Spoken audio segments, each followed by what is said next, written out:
الحمدللہ وکفا والصلاة والسلام علی سید الانبیاء اما بعد فاعوذ باللہ السمیع العلیم من الشیطان الرجیم بسم اللہ الرحمن الرحیم وَاعْبُدْ رَبَّكَ حَتَّى يَأْتِيَكَ الْيَقِينُ۔ معزز سامعین کرام، عزیز دوستوں اور بزرگوں، اللہ رب ذوالجلال کی خاص توفیق، عنایت اور فضل و کرم کے ساتھ ہم سب نے رمضان المبارک کے 28 روزے الحمدللہ مکمل کر لیے ہیں۔ یہ مہینہ اب 1-2 دنوں کا مہمان ہے اور جلد ہی ہماری زندگیوں سے رخصت ہونے والا ہے۔ آج ہم نے اس بات کا عزم کرنا ہے، اس بات کا ارادہ کرنا ہے، اس بات پہ غور و فکر کرنا ہے کہ کس طرح ہم نے رمضان میں سیکھی جانے والی باتیں ان کو اپنی بقیہ زندگی میں جاری و ساری کرنا ہے۔ اس بات کا جائزہ لینا ہے کہ رمضان ہمیں کیا میسج دے کے جا رہا ہے، کیا سکھا کے جا رہا ہے۔ سب سے پہلی بات تو رمضان جو ہمیں سکھاتا ہے وہ صبر ہے، مشکلات کو برداشت کرنا، پریشانیوں کو خندہ پیشانی کے ساتھ برداشت کرنا۔ اللہ تعالیٰ کی طرف سے اگر کوئی آزمائش آ جائے تو اس پہ واویلا نہ مچانا۔ تو یہ جو بھوک اور پیاس کی پریکٹس کروا کے ہمیں یہ سبق دیا گیا ہے کہ تم نے کس طرح مشکل حالات کا سامنا کرنا ہے، پریشان نہیں ہونا۔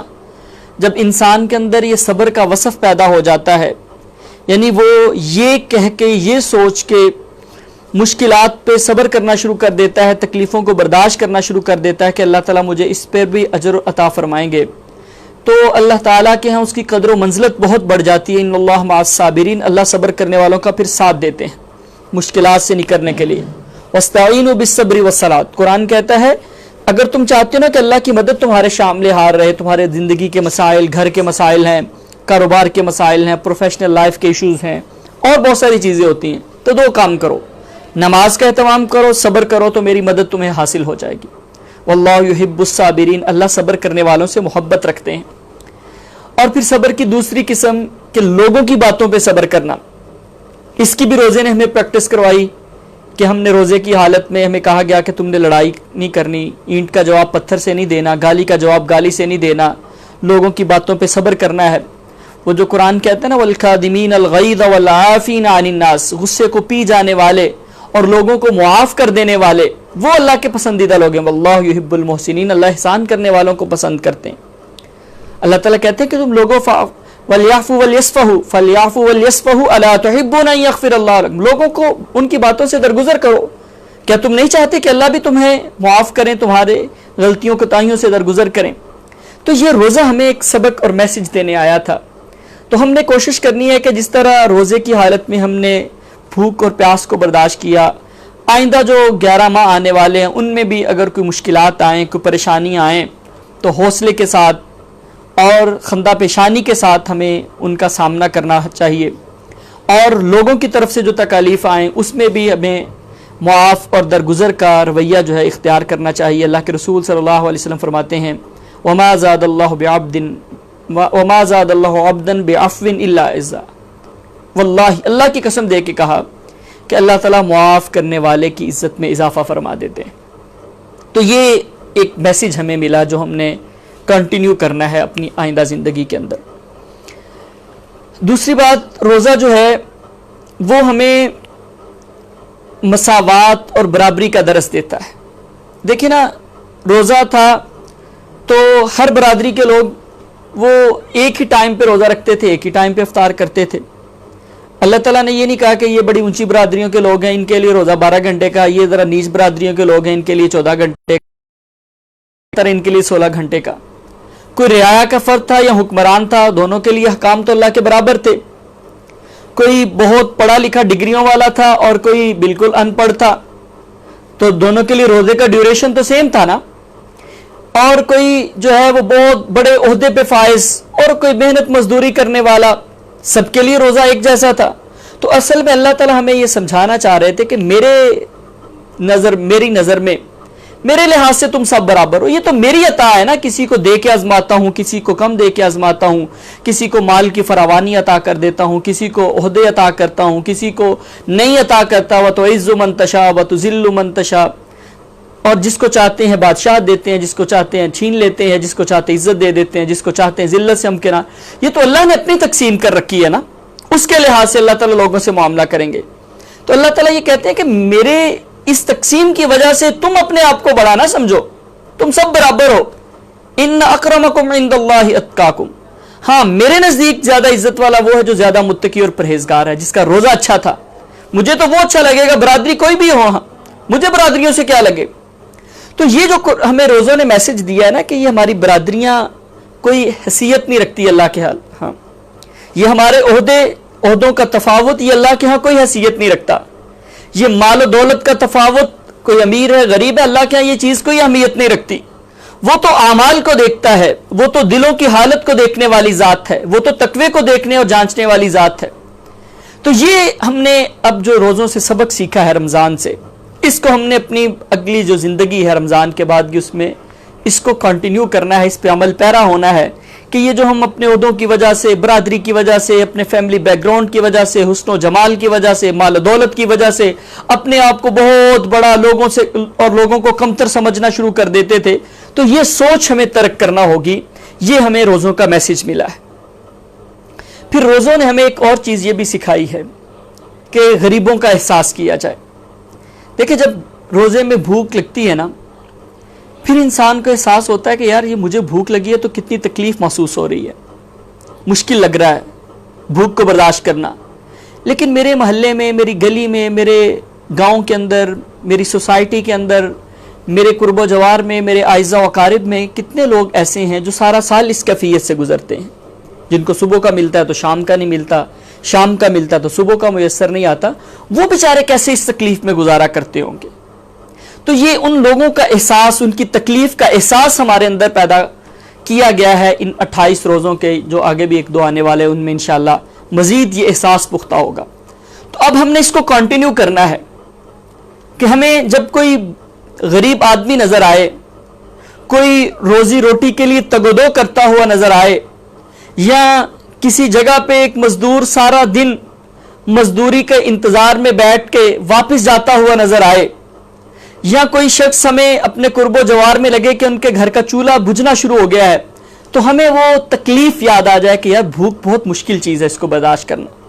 ہم ان کی اس بھوک کو ختم کرنے کے لیے, ان کی اس مشکل کو ختم کرنے کے لیے تگودو شروع کر دیں. یہ ہمیں روزوں کا میسج ہوگا. پھر ہم کہہ سکتے ہیں کہ روزوں نے ہمارے اندر کوئی تبدیلی پیدا کر دی ہے. اسی طرح روزہ جو ہے نا وہ ہمارے اندر شکر کے جذبات پیدا کرتا ہے. جب انسان کو پیاس لگتی ہے نا, اس کو احساس ہوتا ہے کہ یہ پانی کتنی بڑی نعمت ہے اللہ تعالیٰ کی. جب بھوک لگتی ہے نا, پھر احساس ہوتا ہے کہ یار یہ جو 2 وقت کا کھانا میسر ہے نا میرے گھر میں, یہ بہت بڑی مالک کی نعمت ہے. آپ دیکھیں نا ہمارے ملک میں کئی علاقے ایسے جہاں پہ لوگوں کو ابھی بھی پانی لینے کے لیے سفر کرنا پڑتا ہے. گھڑوں میں لے کے آتے ہیں پانی, چھوٹے چھوٹے برتنوں میں لے کے آتے ہیں اور سنبھال کے استعمال کرتے ہیں. تو اگر روزوں میں بھی پانی کی پیاس کو برداشت کرنے کے بعد بھی ہمیں اس بات کا احساس نہیں ہوا کہ یار یہ پانی کتنی بڑی نعمت ہے جو ہم ایسے ہی بہاتے رہتے ہیں, ضائع کرتے رہتے ہیں. گھروں میں بچے نل کو کھول دیتے ہیں, پانی جو ہے وہ ضائع ہو رہا ہے, بڑے بھی کرتے ہیں, بچے بھی کرتے ہیں. وضو کرتے وقت اتنا پانی جو ہے وہ ہم ضائع کر دیتے ہیں. تو یہ تو یعنی ہمارے اندر تو شکر کا جذبہ پیدا ہونا چاہیے تھا کہ یا اللہ تیرا شکر ہے, تو نے ہمیں ایسے علاقوں میں رکھا ہوا ہے جہاں پانی وافر میسر ہے, پانی پینے کا میسر آ جاتا ہے, دقت نہیں ہوتی. یعنی یہ پیاس نے ہمیں احساس پیدا کرنا ہے ہمارے اندر, یہ شکر کا جذبہ. جب بھوک لگے تو ہمیں احساس ہونا چاہیے کہ یار یہ جو ہمارے گھر میں 2 وقت کا کھانا موجود ہے نا, یہ کتنی بڑی نعمت ہے. اگر یہ نہ ہوتا تو کیا حال ہوتا. اب تو میں نے اختیاری طور پہ اپنے رب کو راضی کرنے کے لیے برداشت کر رہا ہوں نا, مجھے پتا ہے میرے گھر میں موجود ہے, جو ہی اذان ہوگی مغرب کی میں کھانا کھاؤں گا, بھوک مٹا لوں گا, تکلیف سے باہر آ جاؤں گا, پریشانی سے باہر آ جاؤں گا. لیکن جن لوگوں کو میسر نہیں آتا ہوگا وہ کیا کرتے ہوں گے, اور مجھے اگر میسر آ گیا تو یہ اللہ تعالیٰ کا مجھ پہ کتنا انعام ہے. یعنی دنیا میں اربوں انسان ایسے ہیں جن کو 2 وقت کا کھانا میسر نہیں ہوتا. آپ اپنے ملک میں دیکھ لیں, اپنے شہر میں دیکھ لیں, آپ کو ہزاروں کی تعداد میں, لاکھوں کی تعداد میں لوگ ملیں گے جو بیچارے اس کیفیت سے گزرتے ہیں کہ ان کے پاس کھانے کے لیے کچھ نہیں ہوتا، بھوک سے مرتے ہوئے لوگ آپ کو دنیا میں مل جائیں گے. تو یہ احساس کہ یہ کتنی بڑی نعمت ہے، یہ 2 وقت کا کھانا جو ہمارے گھر میں موجود ہے، طرح طرح کی نعمتیں دسترخوان پہ موجود ہوتی ہیں، یہ شکر کا جذبہ روزہ ہمارے اندر پیدا کرنے کے لیے آیا تھا. اور اگر یہ شکر کا جذبہ پیدا ہو جائے نا، پھر انسان ضائع نہیں کرتا اللہ کے رزق کو. بچوں کو بھی سمجھاتا ہے کہ بیٹا روٹی کو ضائع نہ کریں، پانی کو ضائع نہ کریں. لَإِن شَكَرْتُمْ لَأَزِيدَنَّكُمْ، اور پھر اللہ تعالیٰ اور زیادہ عطا کرتے ہیں. اللہ تعالیٰ فرماتے ہیں جب میرا شکریہ ادا کرو گے تو میں اور نعمتیں عطا کروں گا. تو بعض دفعہ نا ہمیں احساس نہیں ہوتا نا کسی چیز کا کہ یار یہ کتنی بڑی نعمت ہے. یعنی جب ہم تندرست ہوتے ہیں تو ہمیں پتہ نہیں، ہم سمجھتے نہیں ہے کہ یار یہ تندرستی بھی کوئی نعمت ہے. اللہ نے صحیح سلامت ہاتھ دیے ہوئے ہیں تو ہمیں اس وقت تک احساس ہی نہیں ہوتا جب تک کوئی ہاتھ کسی 2 دن کے لیے روک نہ جائے کسی وجہ سے، کسی چوٹ کی وجہ سے، کہ یار ہاتھ کتنی بڑی نعمت ہے. تو یہ بڑی بڑی نعمتیں ہیں اللہ تعالیٰ کی، جن کو ہم نے معمولی سمجھا ہوا بالکل نظر انداز کر دیتے ہیں. کھانے کو، پانی کو ہم نعمت ہی نہیں سمجھتے. تو یہ احساس روزہ پیدا کرنے کے لیے آیا ہے کہ یہ بہت بڑی نعمت ہے. اللہ کا شکر ادا کرو کہ اس نے تمہیں 2 وقت کا کھانا دے دیا ہے. شکر ادا کرو تمہارے گھر میں وافر مقدار میں پانی موجود ہے، ورنہ یہ بھوک اور پیاس دیکھو کیا حال کرتی ہے تمہارا. اسی طرح روزہ جو ہے نا، وہ ہمیں ایک میسج یہ بھی دینے آیا تھا کہ زندگی جو ہے وہ اپنے رب کی مرضی کے مطابق گزارتے ہیں. روزہ ہم نے ایسے ہی رکھا نا. اللہ نے کہا کہ کھانا بند کر دینا اس ٹائم پہ، چھوڑ دیا جی، کہ کوئی ہیل و حجت نہیں. کہا اس ٹائم پہ کھا لیں، 6:55 ہوئے ہیں تو کوئی بھی نہیں کھا رہا. 57-58 ہوتے ہیں، افطاری کا وقت ہوتا ہے تو سارے کھانا شروع کر دیتے ہیں. تو یہ رویہ ہے نا کہ جب اللہ نے کہا ہے اس وقت کھانا ہے، جب اس نے کہا ہے اس وقت نہیں کھانا. جو اس نے کہا وہ کرنا ہے، جو اس نے کہا وہ نہیں کرنا. یہ رویہ پیدا کرنے کے لیے روزہ ہمارے پاس آیا تھا، رمضان کا مہینہ آیا تھا. تو اب دیکھتے نہیں ہیں رمضان میں لوگ چھوٹی چھوٹی باتوں پہ مسئلے پوچھ رہے ہوتے ہیں. مسواک کر لیں تو کچھ ہوگا تو نہیں، دوائی ڈال لیں تو کچھ ہوگا تو نہیں، ناک میں کوئی دوائی ڈال لیں تو اس سے کوئی روزہ تو نہیں ٹوٹے گا، فلاں چیز کر لیں تو روزہ تو نہیں ٹوٹے گا، فلاں چیز کر لیں اس سے کوئی گناہ تو نہیں ہوگا. یہ ایک اچھا ایٹیچیوڈ ہے نا، کہ دیکھنا یہ کہ میرا رب کیا چاہتا ہے کیا نہیں چاہتا، کس چیز کی وہ اجازت دیتا ہے کس چیز کی وہ اجازت نہیں دیتا. تو اس اپروچ کو، اس مینٹیلٹی کو ہم نے کنٹینیو کرنا ہے.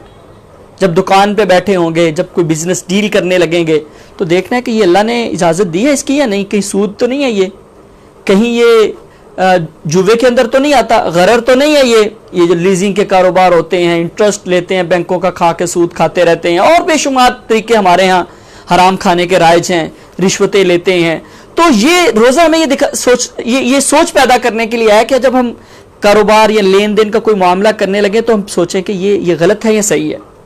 بھئی جو رب تعالیٰ جس کو خوش کرنے کے لیے ہم نے روزے کی حالت میں حلال چیزیں چھوڑی رکھی ہیں، کھانا پینا اور دیگر جو پابندیاں تھیں حلال چیزوں پہ، کیا اس رب کو راضی کرنے کے لیے ہمیں حرام چیزیں نہیں چھوڑ دینی چاہیے؟ جس جنت کو حاصل کرنے کے لیے ہم حلال کام چھوڑتے ہیں یا روزے کی حالت میں ہم گناہوں سے بچتے رہے ہیں، کیا اس رب کو راضی کرنے کے لیے اور اس کی جنت کو حاصل کرنے کے لیے باقی ایام میں ہمیں حرام کام نہیں چھوڑنے چاہیے؟ جو رب روزے کی حالت میں جھوٹ بولنے سے ناراض ہوتا ہے، جہنم میں بھیج دیتا ہے. جو رب روزے کی حالت میں چگلی کرنے سے یا بے حیائی کا کوئی کام کرنے سے ناراض ہوتا ہے، ہم کہتے ہیں جہنم میں نہ چلے جائیں، اللہ تعالیٰ ناراض نہ ہو جائیں. کیا اس رب کی ناراضگی باقی 11 مہینوں میں کوئی بدل جاتی ہے؟ اللہ تعالیٰ تو وہی ہوتے ہیں نا، وہی سمیع ہے، وہ بصیر ہے، ہر چیز دیکھ رہے ہوتے ہیں. رمضان میں بھی دیکھتے ہیں، بعد میں بھی دیکھتے ہیں. تو بعد میں کیوں ہم اس کی نافرمانی کرتے ہیں؟ روزہ یا رمضان تو یہ سکھانے کے لیے ہے کہ بس جب اللہ تعالیٰ کسی چیز سے روک دیں، اللہ کے پیغمبر کا حکم آ جائے، وَمَا آتَاكُمُ الرَّسُولُ فَخُذُوهُ، جو دے دیں وہ لے لے، وَمَا نَهَاكُمْ عَنْهُ فَانْتَهُوا، جب حکم آ گیا تو بس کوئی بات ہی آگے نہیں ہے. حضرت عبداللہ بن مسعود رضی اللہ تعالیٰ عنہ ایک دن جا رہے تھے جمعہ پڑھنے کے لیے، ابھی مسجد سے باہر ہی ہیں، تو پیغمبر علیہ السلام نے کچھ لوگ کھڑے ہوئے تھے مسجد میں، ان کو کہا بھی بیٹھ جائیں سارے لوگ. حضرت عبداللہ بن مسعود رضی اللہ تعالیٰ نے اپنی وہیں اسی جگہ پہ بیٹھ کے یہ نہیں سوچا کہ وہ اندر والوں کے لیے حکم ہوگا. تو یہ جو ایٹیچیوڈ ہے نا کہ جو اللہ کے رسول نے کہہ دیا وہ ادھر کا ادھر نہیں ہو سکتا. اللہ کے رسول صلی اللہ علیہ وسلم کی وفات کے بعد حالات بڑے خراب ہو گئے، لوگوں نے مرتد ہونا ہو گئے، شروع ہو گئے. کچھ وہ مسیلمہ کذاب نے دعویٰ کر دیا نبوت کا، بہت سارے لوگوں نے اس کا کلمہ پڑھ لیا. اور نبی صلی اللہ علیہ وسلم نے اپنی زندگی کے آخری ایام میں ایک مہم روانہ کی تھی وقت کی سپر طاقت کے خلاف لڑنے کے لیے. اب صحابہ کہتے ہیں کہ حالات بڑے خراب ہیں، تو آپ ذرا اس کو موقوف کر دیجئے، تھوڑا سا اس کو روک لیتے ہیں، بعد میں کر لیں گے، اندرونی معاملات سے پہلے نپٹ لیں۔ تو حضرت ابوبکر صدیق رضی اللہ تعالیٰ عنہ فرماتے ہیں کہ یہ نہیں ہو سکتا، جو اللہ کے رسول روانہ کر گئے ہیں میں ان کو کیسے واپس بلا سکتا ہوں، یہ پاسبل نہیں ہے۔ ایک اور مشورہ یہ بھی آیا کہ چلیں ایسا کریں کہ اسامہ جو ابھی نوجوان ہے، اسامہ بن زید رضی اللہ تعالیٰ عنہ، وہ لشکر کے سالار بنا کے بھیجے گئے ہیں، مقابلہ بہت بڑے دشمن کے ساتھ ہے، تو کوئی تجربہ کار زیرک قسم کا بندہ ڈھونڈیں جو جنگی مہارت زیادہ رکھتا ہو۔ تو حضرت ابوبکر صدیق رضی اللہ تعالیٰ عنہ فرماتے ہیں کہ یہ کیسے ممکن ہے کہ اللہ کے رسول کسی کو امارت دے کے چلے جائیں، اس کو امیر مقرر کر کے چلے جائیں اور میں ہٹا دوں، یہ نہیں ہو سکتا۔ کہتے ہیں کہ اگر یہ خطرہ پیدا ہو جائے کہ مدینہ میں کوئی میری حفاظت کرنے والا نہیں ہوگا، مجھے درندے اچک کے لے جائیں گے، پھر بھی میں اس لشکر کو ضرور روانہ کروں گا، یعنی جو اللہ کے رسول کا آرڈر ہے وہ ہر حال میں پورا ہوگا، اس میں کبھی۔ تو یہ ایٹیچیوڈ پھر اللہ نے دکھایا کہ ان کی بات ٹھیک تھی، جب اللہ اور اس کے رسول کی زندگی کو، ان کے فرامین کو اپنی زندگی کا حصہ بنا لیا جاتا ہے نا، لین دین کے معاملات میں، رشتہ داریوں کے معاملات میں، کاروبار کے معاملات میں، جاب کے معاملات میں، لباس کے معاملے میں، تو پھر اللہ تعالیٰ کی طرف سے خیر کے دروازے کھلتے ہیں۔ تو روزہ اصل میں ہمیں یہی درس دینے آیا تھا کہ بھائی جو اللہ نے کہا ہے بس وہی کرنا ہے، جو اس نے روک دیا ہے اس سے رک جانا ہے، اس کو اپنے آگے اپنی زندگی میں اپلائی کرنا ہے۔ اور پھر روزہ ہمارے اندر یہ احساس پیدا کرنے کے لیے آیا تھا، جو روزے کے اندر سب سے بڑا ایک احساس ہوتا ہے کہ تمہارا رب تم کو دیکھ رہا ہے، یہ بہت بڑا احساس ہوتا ہے۔ گناہوں سے بچانے والی یہ ایک ہی چیز ہے، کوئی کسی کی نگرانی نہیں کر سکتا، نہ والدین اپنے بچوں کی بچیوں کی، کیا ان کے ساتھ کالجوں اسکولوں میں تو نہیں جا سکتے، ان کے بستروں میں تو گھس کے نہیں دیکھ سکتے کہ وہ کیا کرتے ہیں کیا دیکھتے ہیں، ان کے بیڈ روم میں تو ہر وقت موجود نہیں ہو سکتے، ان کے ساتھ باہر تو نہیں جا سکتے۔ تو ایک ہی چیز ہے جو ہمیں گناہوں سے بچا سکتی ہے، وہ یہ احساس کہ میرا رب مجھ کو دیکھ رہا ہے، اور یہ احساس روزوں نے ہمارے اندر پیدا کیا ہے۔ کیونکہ جب بھوک اور پیاس لگی ہوتی ہے، کھانا بھی موجود ہوتا ہے، کچن میں کوئی دیکھنے والا نہیں، ہم اکیلے ہی لیکن نہیں کھاتے کیونکہ یار اللہ تو دیکھ رہا ہے نا۔ تو یہ احساس کہ وَهُوَ مَعَكُمْ أَيْنَمَا كُنتُمْ، وہ تمہارے ساتھ ہوتا ہے تم جہاں پہ بھی ہوتے ہو۔ ان اللہ سمیع، اللہ تعالیٰ سننے والے ہیں جو تم باتیں کرتے ہو۔ ان اللہ بصیر، اللہ تعالیٰ دیکھتے ہیں جو تم کر رہے ہو۔ وَهُوَ اللطیف الخبیر، وہ ہر چیز کی خبر رکھنے والی ذات ہے، تم اس سے بھاگ کے کہیں جا نہیں سکتے۔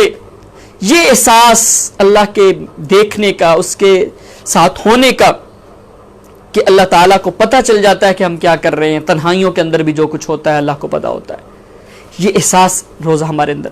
اب اس کو ہم نے کنٹینیو کرنا ہے کہ زبان سے کوئی بھی بات نکالنے لگے تو سوچ لیں کہ میرا رب دیکھ رہا ہے، سن رہا ہے کہ میں کیا کہنے لگا ہوں، اس کی دی ہوئی زبان سے جھوٹ بولنے لگا ہوں، چگلی کرنے لگا ہوں، گالی دینے لگا ہوں، بے حیائی کی بات کرنے لگا ہوں، کسی کی عزت اچھالنے لگا ہوں، آنکھ کو استعمال کرتے وقت، کان کو استعمال کرتے وقت، ہاتھ پاؤں کا استعمال کرتے وقت ایک احساس دل میں آ جائے کہ ہمارا رب ہم کو دیکھ رہا ہے۔ اور پھر آخری بات یہ کہ جو ہم نے رمضان کے اندر عبادات شروع کی ہیں، نمازوں کی پابندی اللہ نے توفیق دی، قرآن پاک کی تلاوت، ترجمے کے ساتھ قرآن پاک کو پڑھنا، ذکر، اذکار، پیغمبر علیہ السلام پہ درود شریف، نوافل کا اہتمام، اس پریکٹس کو جاری رکھنا ہے۔ اور ساری نہیں، رمضان کے بعد شیڈول بدل جاتے ہیں، چلیں جی ہم نے مصروفیات کچھ روکی ہوتی ہیں جو بعد میں بھی آ جائیں گی، تو ساری نہیں تو ایٹ لیسٹ آدھی عبادات تو ہماری زندگی کا حصہ بن جائے، چوتھا حصہ ہی ہماری زندگی کا حصہ بن جائے۔